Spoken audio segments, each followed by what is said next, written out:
Welcome back to another exciting and thrill-filled adventure with DIY Nautical Dream. Okay, maybe that was a little over the top. Anyways, we'll go ahead and get our next video started. Hi, I'm Rich. I'm Priscilla. And together we're DIY Nautical Dream.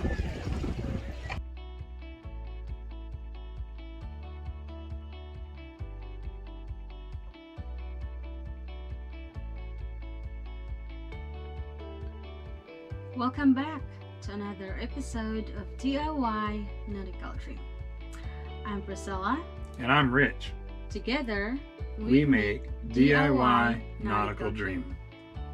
This episode we will talk about or review the boat that is located in Anacortes, Washington. 51 Formosa. Yes. And I don't know how he found this boat, but he just dragged me to it. Oh, you know what? Let's go take a look at this boat. We gotta go take a look at this boat. Yeah. So I found this boat on Craigslist. And like she said, it's a 51-foot Formosa. And it's located up in Anacortes, Washington. It's in our own backyard. Yep. After we travel to Florida, to the Bahamas, Port of Spain, back to United States, Cleveland, Ohio, California, San Diego. Then we're back to Washington, and then we took a look at this boat. Yep. So we go up to Anacortes and we take a look at this boat, and it's another Formosa 51. And yeah, so I talked to the owner a little bit before we came up there just to kind of get a little bit of information what was going on. And it seemed like he had done a lot of work to this boat already, so we kind of had that in mind on our way up there, that we were going to look at the decks. The hull was supposedly painted in good condition, and a lot of work had been done on the interior as well. So yeah, this the owner didn't really want to sell this boat, but due to the economy and the current situation they were in, he was kind of in a rock and a hard spot and needed to sell the boat. But it had been one of his dreams to have this boat as a live aboard sailing boat that they could, the family and everybody could enjoy. So, but he had to let it go just because of expenses and things like that. So, so we were taking a look at this boat. We get there and we pull up right to it. It's in a yard where you can drive right up to the boat. It's on the hard, and we see this boat for the first time. And first impression was pretty impressive, actually. If you ever get a chance to see a Formosa 51 footer out of the water on the hard, they're really big boats out of the water. I mean, they're big boats anyways, but out of the water they're even bigger. So as we pulled into the boatyard here in Anacortes, Washington, we pulled up alongside this big, beautiful Formosa 51 that's out on the hard here. And man, these things look really big when they're out of the water. They're big boats anyways, but out of the water even looks bigger. So yeah, we were pretty impressed right away. You can tell the hull already looks good. The gel coat paint on the side, man, it looks nice. It looks like somebody's really taken good care of this boat or done a lot of work to it recently. So we were pretty impressed. The hull was in really good condition. Mm-hmm. The bottom paint was fresh. The hull looked like it had been painted kind of an off-white color. It looked nice. It wasn't like my favorite color. I don't know if it was your favorite color, but I want it in pink. Yeah, you probably wanted it in pink, so we're not going to find that. But anyway, so we go ahead and they have stairs, so we go ahead and go up the stairs and take a look. And the first thing we looked at on board was the aft cockpit area. Just kind of took a glance at that and noticed that it was in really good condition. It's very well taken care of. So here's a couple pictures of the aft cockpit and helm area on the boat, and you can see the newly repaired decks look really good. They got the non-skid on them back there, and that area in the very back is supposed to be a back bench seating area.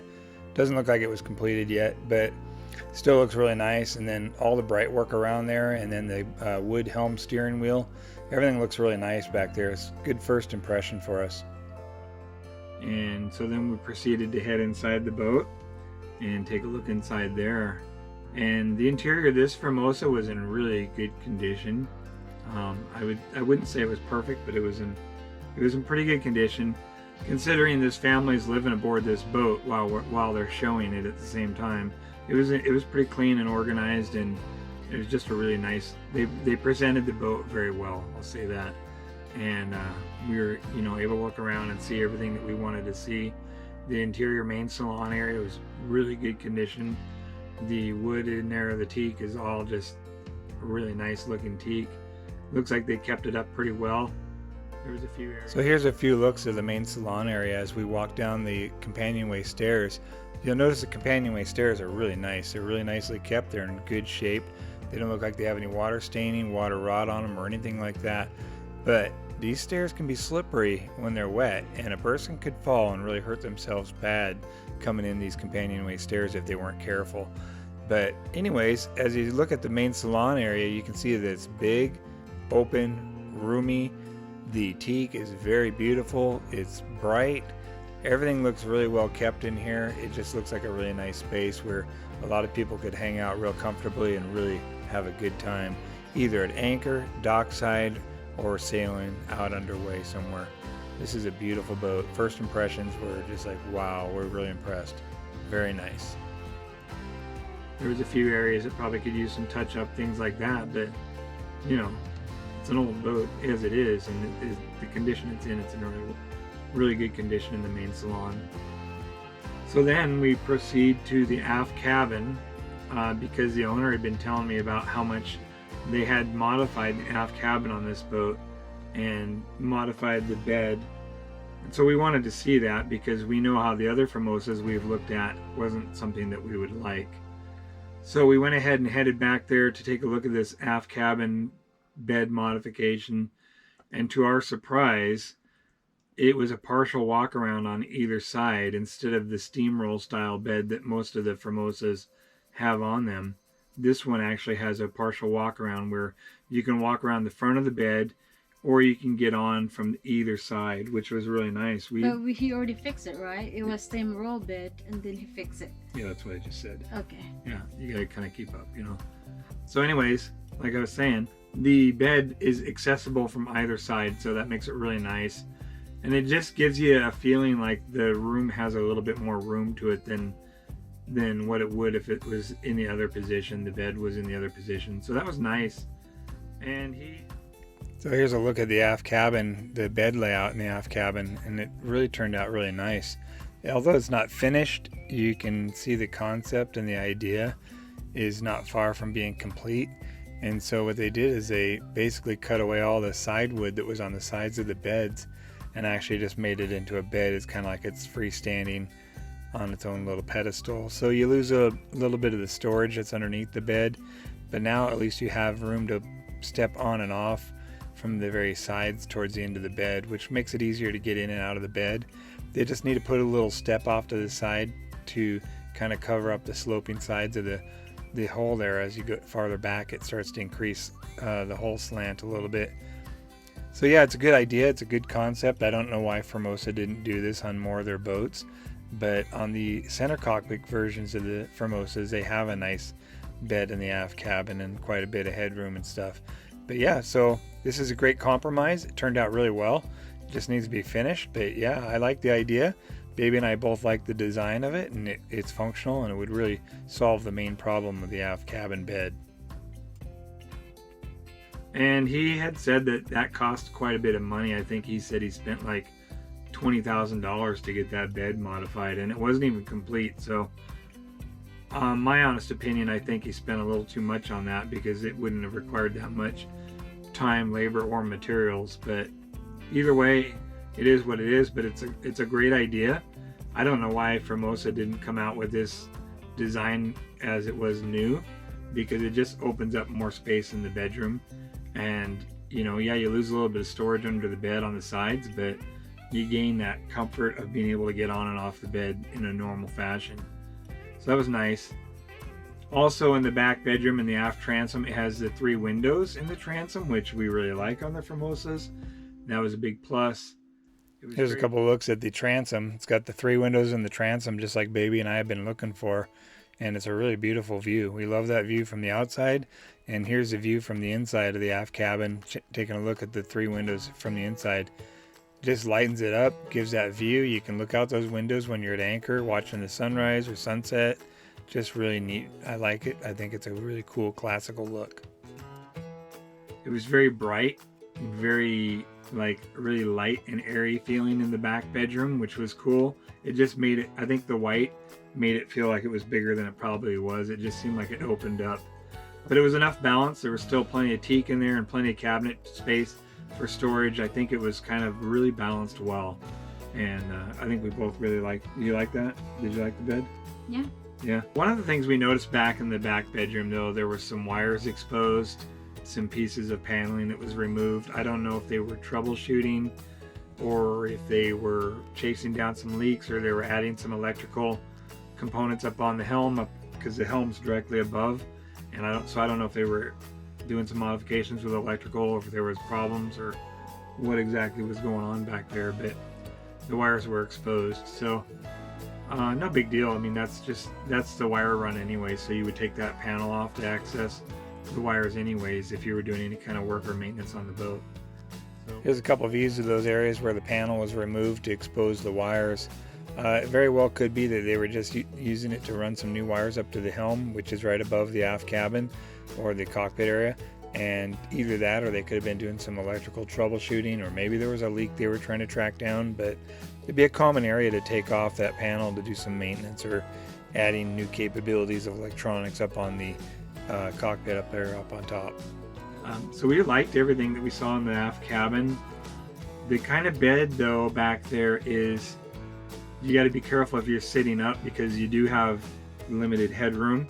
So you wouldn't want to like sit up or try to stand up in bed at nighttime because you would hit your head. It does have a kind of a low ceiling back there for more than half of the length of the bed. No on top action. No, yeah, it's going to limit that for sure. You're going to take the fun out of the on top action. So it also has a head back there in the aft cabin area, and it's one of those wet heads. So here's a view of the aft cabin bathroom. This is what we call a wet head, and it's got the grate on the floor. But yeah, when you shower back here, everything gets wet. The toilet, the sink, the walls, everything. So yeah, generally we'd probably use the forward head on this boat. A wet head is where you grab the shower in your hand, and when you get wet, everything gets wet, right? Right. And so no big deal. Wet. Huh? Like yeah, right.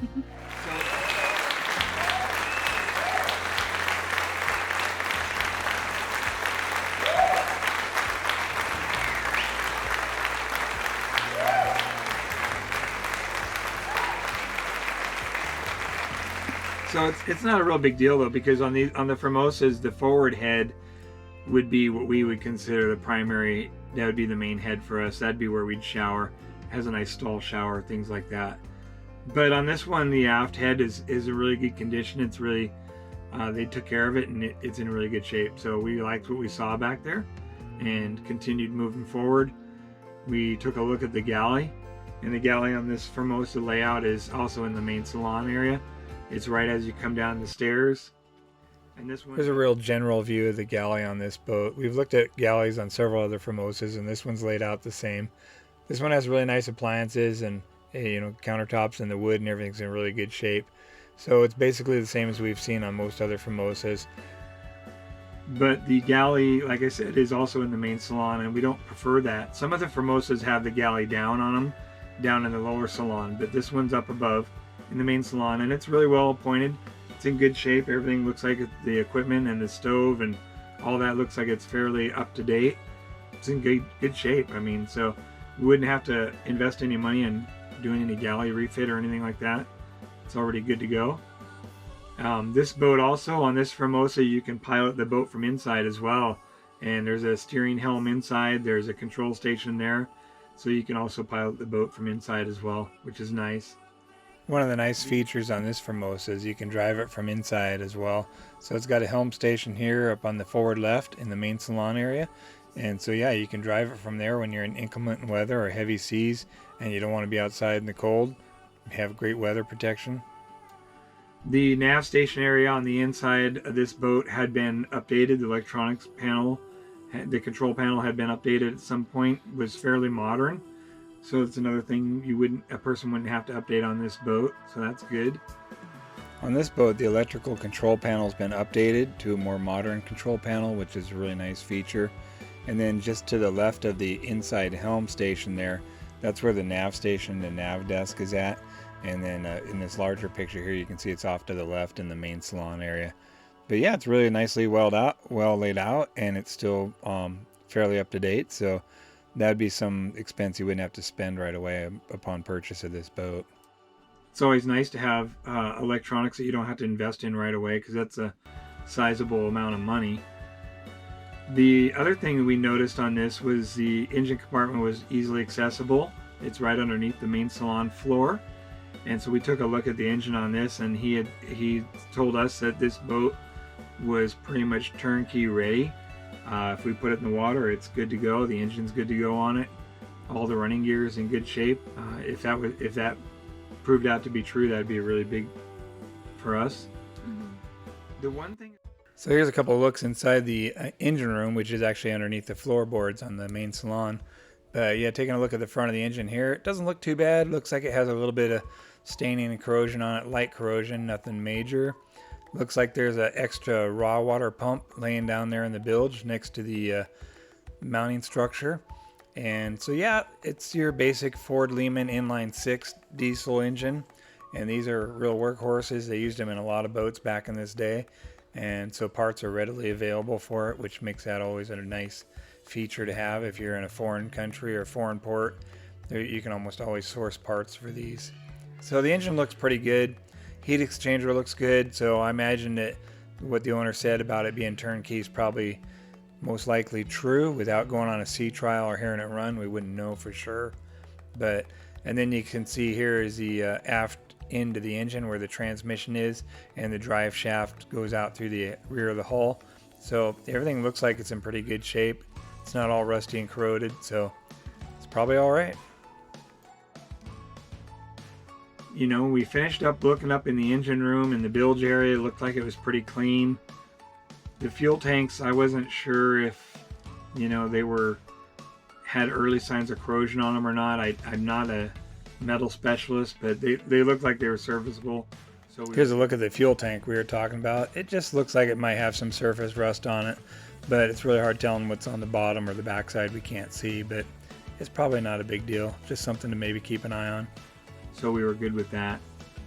The one thing about this Formosa that I noticed was different that I had not seen on other Formosas was towards the aft part of the main salon, heading to the aft cabin, there was two large round port light windows on both sides. And it felt like the headroom heading aft towards the main cabin was also maybe an inch or two higher. And you know, that's always a big plus on a boat when you have limited headroom, but this one had a little bit more headroom going into the aft head and heading into the main aft cabin. So here's a look at those large round port lights that we were talking about. As you're heading aft towards the aft cabin area, you'll notice there's two on each side. And the interesting thing about it is, as you're heading towards the aft cabin, usually on Formosas the headroom gets a little bit smaller, but on this one it stayed the same. If not, it seemed like it was a little bit bigger. But I definitely noticed more room heading towards aft cabin area. But yeah, these are nice and round and good visibility looking out of these. I really like them. I think it's a great feature. I also have them in the forward part of the main salon, and here's a view kind of looking out of one of them. You can just see how much visibility they provide. I think they're really nice added feature.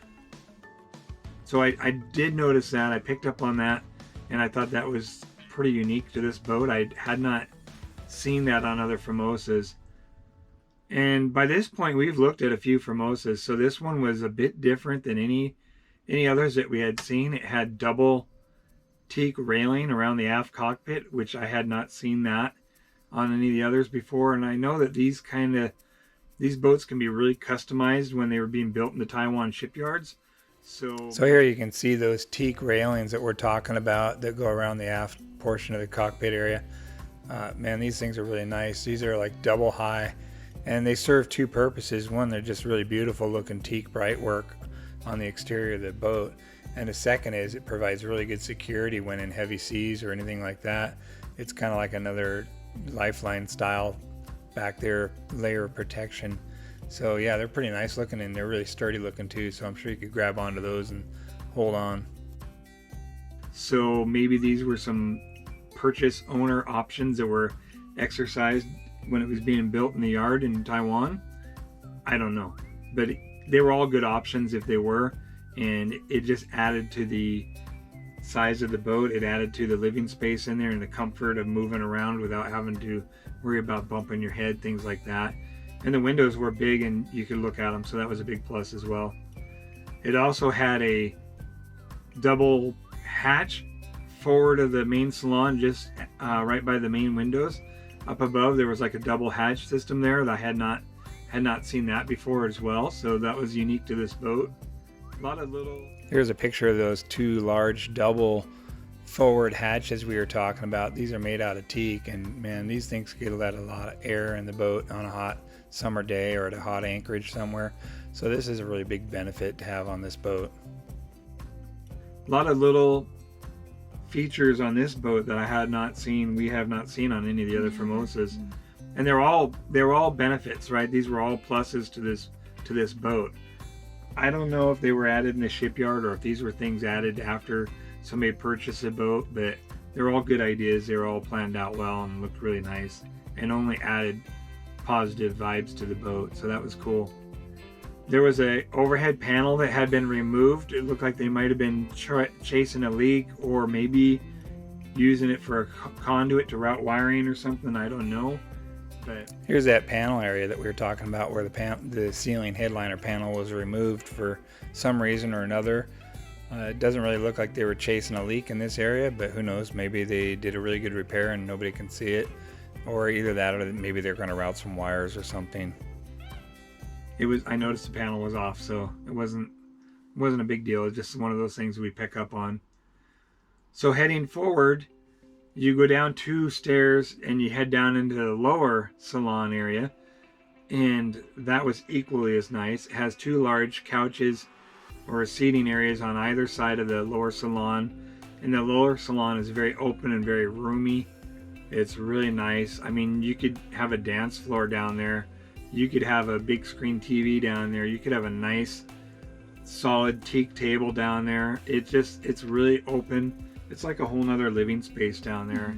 And those also... So heading down to the lower salon area, you go down these few steps and then you're entering into a very large roomy area with seating on both sides, big open hardwood flooring area in the center. And man, this has just got lots of room for entertaining, watching TV. There's lots of storage above the seating areas with those cool little round port lights. It's just got that really nautical old ship feel inside. Man, it's just really nice. Look at all the beautiful woodwork in there. You can hang a painting on the wall. It's pretty good size. It could be a serious living quarters. And those also make into beds as well. So that's more sleeping areas if you wanted to have people on an overnighter or long passage or whatever. So that's more room to sleep, and you can actually close that area off with doors. And so you could actually divide the boat up into like forward living quarters and aft living quarters on this boat. It's really nice. Also, I forgot to add, in the lower main salon, it has a diesel heater stove in there, which is nice for on cold, if you're at a cold anchorage or if you're in a colder climate, you have heat in there when you're away from the dock, which is nice. It's always nice to be warm in a boat when you're out on the water. Here's a look at that nice diesel heater that's mounted over there on the right hand side. Those are really nice for putting out some heat when you're cold in the mornings or at an anchorage, or if it's wintertime sailing, whatever. If you're in a colder climate, you want to have 1 or 2 of those on board. So these 51s are huge. They're just really big inside. We looked around the lower salon area. Everything looked really nice. They have those beautiful teak carved doors on here, which we really like those. Man, those are so beautiful, and they're hand carved. And here's a look at a couple of those teak doors that we were talking about. Look at the carving on the faces of these doors. It's so beautiful. And there's a ship carved in that one as well. And also the one heading to the aft cabin has carvings on it too. They're just really beautiful. And they're solid. These are really rock solid doors. That's old era type stuff. You're not going to find that on a modern new boat. And if you did, there's no way you'd be able to afford it because it'd price it out of the world. But yeah, these are solid teak doors, and they're hand carved, and all the Formosas have a little slightly different carving on them, which is makes them all a little bit unique, but this one had those doors on it and they were just beautiful. So if you go past those doors, to the left is the forward main head. We call it the main head, and it has the stall shower in there. It has another marine toilet in there, has a vanity in there, has a sink, it has everything you need. It's not a wet head, which makes it really nice. Its own stall shower area. Here's a couple pictures of the forward main head. You can see it's pretty roomy for a main head. This is actually the second head on this boat, and it has a nice roomy stall shower, which is really good, so that everything else in the main bathroom stays dry, including the floor. So heading forward from the head area, just past that on your right is like another like quarter berth area. And if two adults if they knew each other really well, like you and I, Yeah. we could sleep on that, and two people could sleep together on that bed. So as you're heading forward towards the V-berth area, just past the forward main head on the right is a small like day berth or a quarter berth. And like I said, two adults could fit in there if they knew each other really well. But one adult definitely could sleep there no problem. So it's another added sleeping quarter on the boat, which is nice. It'd be close, and you'd have to get along really well, but two people could sleep on that bed if they wanted to. And so it's another added area to sleep on the boat. And then farther forward of that is you get into the forward V-berth area. And this one at one time had two bunk beds in there, but they modified the lower one and tried to make it into like a desk or some kind of a desk or station for their child to do school assignments or something on it. So they cut part of that out. So here you can see on the way into the forward V-berth area, you can see the lower bunk was cut on the forward section of it, and they're trying to make that into like a workstation or a PlayStation for their child to play instruments and do homework there. And then you can see the upper bunk is still intact, and it's still pretty roomy in there. So forward V-berth is quite comfortable space on this boat. And then you can see there's also a large skylight hatch type thing there. I think it's a butterfly hatch, and that lets in a lot of light also. So it's really nice. And then on the forward bulkhead there, you can see that's access to the anchor chain locker. So yeah, lots of neat features in this forward V-berth. I'm never a big fan of cutting teak on a boat, especially this cabinetry on here, because you're never going to be able to put it back the same as it was. But anyways, they did that and modified that area. So, but it still had the upper bunk bed on there, and so that could be another area where you could sleep two adults if you wanted to put that lower bunk back and make it back the way it was before. So this boat has a lot of room to sleep people on it, a lot of living space on this boat, a lot of storage on this boat.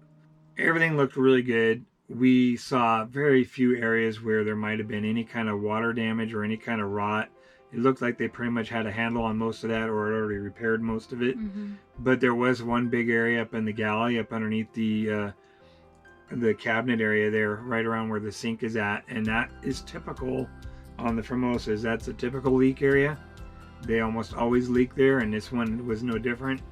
Here's a picture of one of the areas where we found some rot in the boat, and this is caused from water damage from the upper deck leaking down below and eventually getting through to this panel. It's more cosmetic than anything else, providing that the upper deck has been repaired and the leak has been stopped. And this was actually over on the other side of the main salon, over in the seating area. So I called that out wrong earlier, but that's exactly where it's at. So it's more cosmetic than structural. It's just something that needs to be repaired. And it had been leaking there, and there was some significant damage there that had not been repaired yet. So that was something that would have to be, repaired at some time. I also noticed inside the stall shower area, up on the walls and ceiling area, there were some areas where it had gotten moisture into the wood, but it wasn't to the point where it couldn't be repaired. You could probably strip that back to wood, dry it out, put some penetrating epoxy on it, and then layer everything back up, and it's probably going to be fine. So like I said, so here's a look at the shower, the ceiling up in the shower area there. You can see around where the door aid vent is there. Looks like there might have been some moisture in the wood, and it's a little dark around that cutout area, but could be wrong. But I would strip it back a little bit and just inspect, see what's going on in there, and dry it out if necessary, and put some penetrating epoxy on it, and probably be good to go. Like I said, this boat had minimal rot on it that we could find, and If there had been any before, they'd already fixed it and addressed it. So that was good. I mean, for most of this age, it was in really, really good condition. Yeah, so beautiful boat inside. We pretty much saw everything we wanted to see on the inside, and we went ahead and headed up onto the deck, up onto the main deck area. This guy that owned the boat had redid all the decks. The teak was all gone, but all the decks had been recored, refiberglass, repaired, refinished, and non-skid painted on all the walking surfaces. And that's a huge plus. I mean, we're the fans of the teak decks, but this has already been done. I think if we were to end up with this boat, we would leave the decks the way they were and probably not teak them, just because, you know, if it's not broke, don't fix it. Why mess with a good thing? It's already looks really nice. Whoever did the job on it did a really good job. It looked really good, so we wouldn't mess with that. We would probably just leave it the way it was.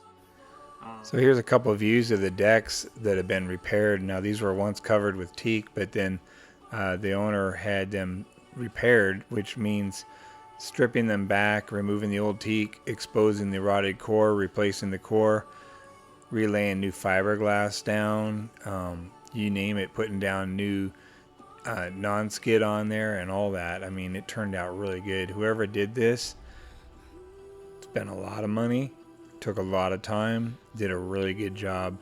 This would be one of those cases where we would not be putting teak back down on these decks after this. Why mess with a good thing? It looks pretty good the way it is, but our preference is a teak deck, but this one would be staying the way it was if we would have ended up with this boat.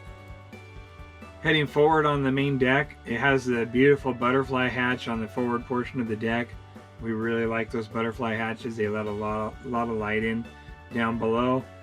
And the decks and the railing, the lifelines, everything was in really good condition on this boat. It had the teak around where the main mast enters into the deck, and that was in good shape.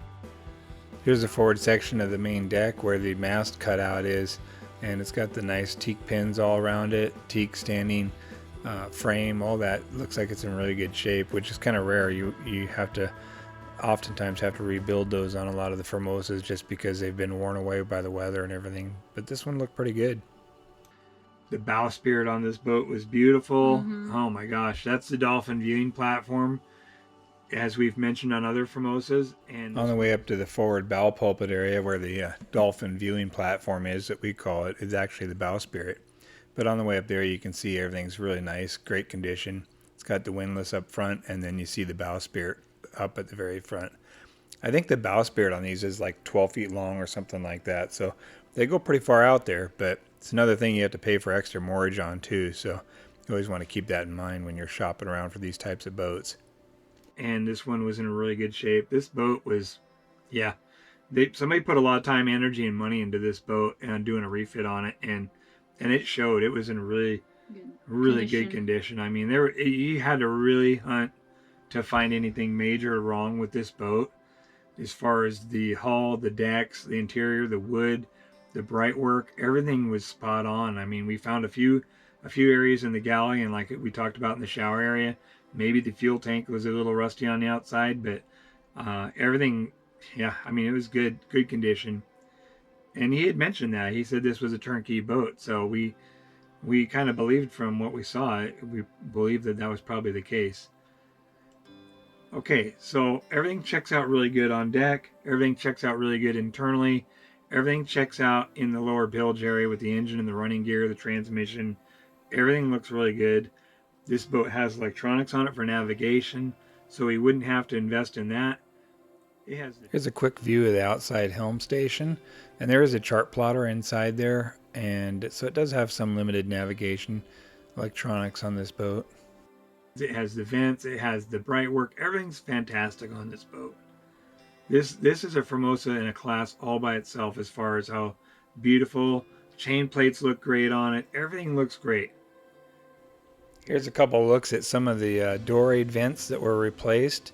They have these solar vents on them now. They used to have the dorade vents on there.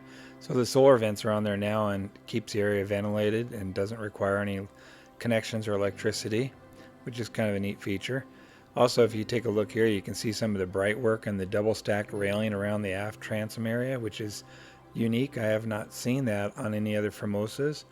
And then also here you can see some of the chain plates, and they look like they're in pretty good condition for the age of this boat. So I don't know if they've been replaced, refurbished, or whatever, but they look like they're in good shape. Here's the negative. Well, it has two negatives on it, but the first negative is the mast. Yep. Okay? So he got rid of the wooden mast and at some point bought new aluminum masts.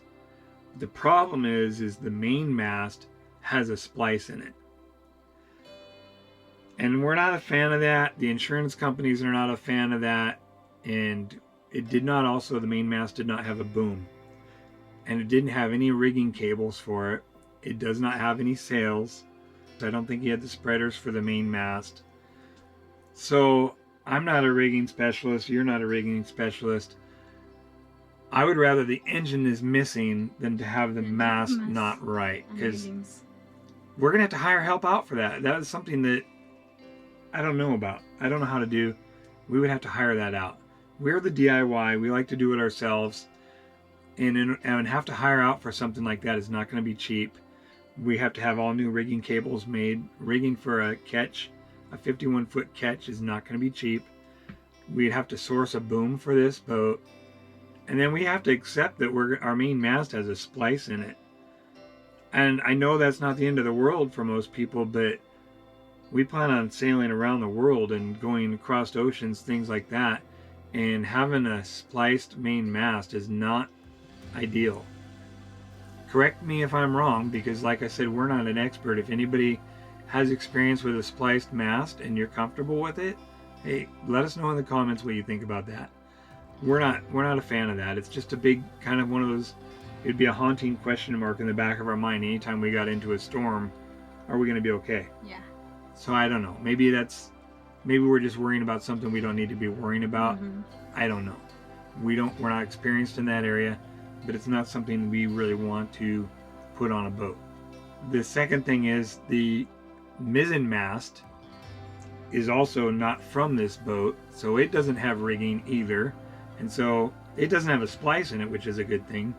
But this whole boat needs all new rigging, all new cables, all new turnbuckles, you name it, all that needs to be bought. That is not cheap. That is not, that equipment is very expensive, and it's expensive for a reason, because it's part of your safety equipment, right? And so you don't want to go cheap on rigging. And so yeah, that's a big chunk of money. And then there's no sails, so we need all the sails. You need your mainsail, your mizzen sail, you need your forward genoa, and you need your staysail. So that's probably another $15,000 right there, or maybe even more. But all those things have to be purchased to make this boat seaworthy, to where we can have it the way we want it, to live on it, to sail it, and pursue our dream. So the second negative is the price. The price is a little high on this boat. We both understand that this boat's in really good condition, but I think the price was still a little high. And so he offered us an owner carry contract, which we buy the boat for full price, and we can't move the boat from where it's at until it's paid in full. At this time where we were at in our boat search, that would have took all of our money, and we still would have owed a significant balance on this boat. We wouldn't be able to purchase rigging, so we would only be able to get halfway on this boat before we can move it. So we had to pay the boat off first. So that means we wouldn't be able to afford to get the mast stepped, the rigging, the sails. We're looking at a few years down the road before we can even get those things accomplished. So that was kind of one of those things, we didn't really like that. We didn't want to go the owner carry contract route. Plus, we don't really want to buy a boat and not have the title. So, because things happen, we don't know if the person would change their mind, or if whatever happens, we don't want to lose it. We saved for a long time to get to this point with our finances to be able to buy a boat. We didn't want to go that route. So we talked for a while. The owner and I talked back and forth for, I'd say, probably about 2, maybe 3 weeks, trying to negotiate a price lower. We were trying to meet in the middle somewhere. he came down a little bit, but not very much, and it was still going to be more than we were comfortable spending for this boat, considering everything that we still needed to buy for it. So we waited it out, hoping he was going to soften up on the price a little bit, and then I started talking to him again, and then he tells me that he has a potential buyer that's coming up to look at the boat, and we don't want to mention the buyer's name because they're a famous YouTuber, and if any of you recognize this boat, you already know who bought the boat. So we ended up not getting this boat. We wanted this boat really bad. We liked everything about this boat except for the mast and the rigging situation and the lack of sails. But for people like us, that's a lot of money. That's a couple years worth of money before we even have this boat to be able to sail it or do anything with it other than motoring around. And we wouldn't even be able to do that until we paid off the balance. So yeah, we were in kind of one of those spots where we either had to accept the owner carry contract or we had to walk away from this boat. He was not willing to come down enough to where we could just pay full cash price for this boat. We were close. We scraped up a lot of extra money. We got a lot more money than we originally started out with.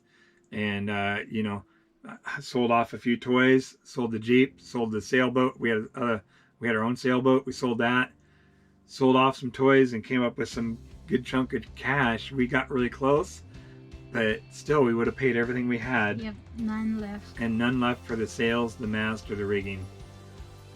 And so it turned out that we ended up losing out on this deal because the other buyer went ahead. The other person that looked at it purchased it. Yeah, they took the owner's deal, so, and they went ahead and went that route with it and was able to purchase it. So, and so at the time we recorded this video, we had not heard back from the person who purchased this boat.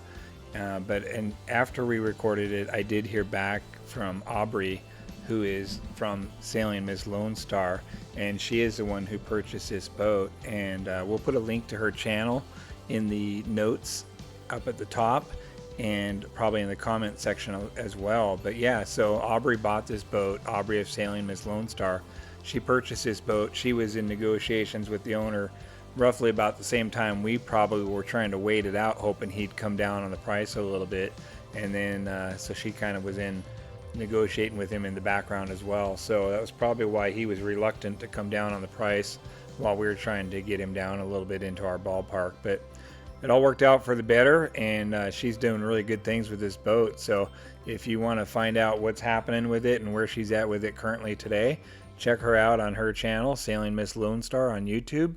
And Aubrey is the owner of this boat. So best wishes to her, and she's doing wonderful things with it. So everything happens for a reason, and this was just one of those things that was not meant to be for us, and we're okay with it. But it was an experience we went through during our time of shopping for our new to us dream boat, and this is one of the beautiful boats we got a chance to see while we were out in the market shopping. So we just wanted to put that disclosure out there so nobody thought we were trying to misrepresent or mislead anybody. But yeah, that's what happened with that situation. So it all worked out for the good.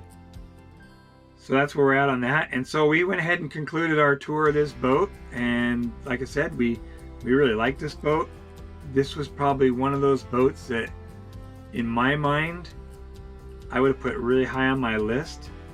This would have been really nice to me. I would have liked this almost as much as the CT54 in Trinidad. What about you? Well, if I can have, I'll have this boat, but if I can have the engine layout and the bed layout like Pearson, then I will take this in a heartbeat, even with the price they're asking for. Yeah, the only Formosa style that I know that has a above the floor engine configuration is the center cockpit Formosa 51s. Those, I believe, have the engine. Yeah, I know they have the engine above the floor, and that has that engine room you can kind of walk into and work on it. You don't have to get under the floor to work on it. But yeah, this is a beautiful boat. Hands down, there's nothing negative we can say about this boat. We like this boat. We were fortunate to be able to tour this boat, the owner and his wife was very nice, very Yep. friendly to us, very accommodating, was more than happy to show us the boat, and they're really nice people. So yeah, it's just another one of those ones that got away. We tried to make this deal. We tried to pull it together. This would have been one of our top 3, I think, in my opinion anyways. It probably would have been one of the top 3 on our short list. It just wasn't meant to be, right? Yeah. Yeah, so from here,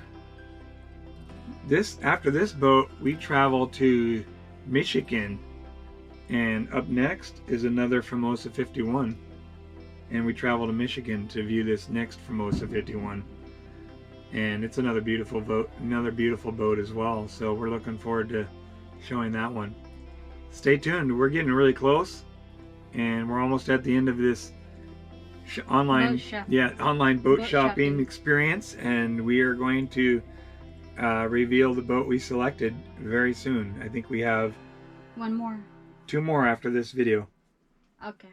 And then we'll select one, and yeah, that'll be fun. Stay tuned, guys. See you to our next video in Michigan. All right, thanks for watching. I hope you enjoyed this video. I hope we presented it well to you and showed you everything that you wanted to see on this boat. And we just really like to say a special thanks to those who are currently subscribed. And if you haven't subscribed, please subscribe. It means a lot to us. And also don't forget to like and comment down below. Let us know what you think of these boats we're reviewing. Are these of any interest to you? And, you know, what would you have done? Would you have offered full price on this boat? Would you have tried to do the owner carry contract? Is that something you would have been comfortable with? We just couldn't do that. So, but we just want to say thank you for watching, and stay tuned next time. Until then, see ya. See you. Bye. Coming up next, we travel all the way from Seattle to South Haven, Michigan to see another beautiful Formosa 51. This one is worth seeing for sure. A true beauty in disguise right here. We're so excited to look at this next boat. She is going to be a thing of beauty for sure. It'll be well worth the wait. Now there's a nice looking shell. I'd keep that one. And what's that? My idea. Oh, we got a boat coming. It's this guy.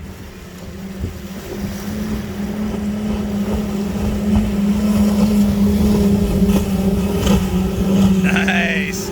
Dang. 5 engines on the back. That was sweet. You ready? I'm born ready. You're right. Welcome back to another episode of DIY Nautical Dream. I'm Priscilla. And I'm Rich. Together, We make DIY Nautical Dream. Good job. Okay, introduce it. Okay, so this week episode we will review the boat,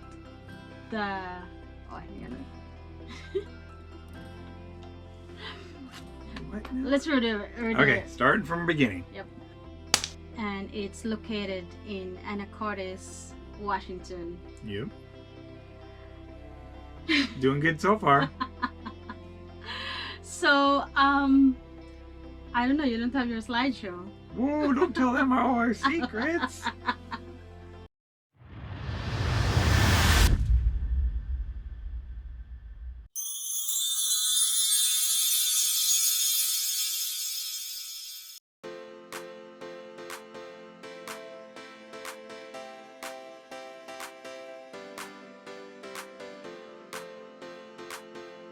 Bye. Message.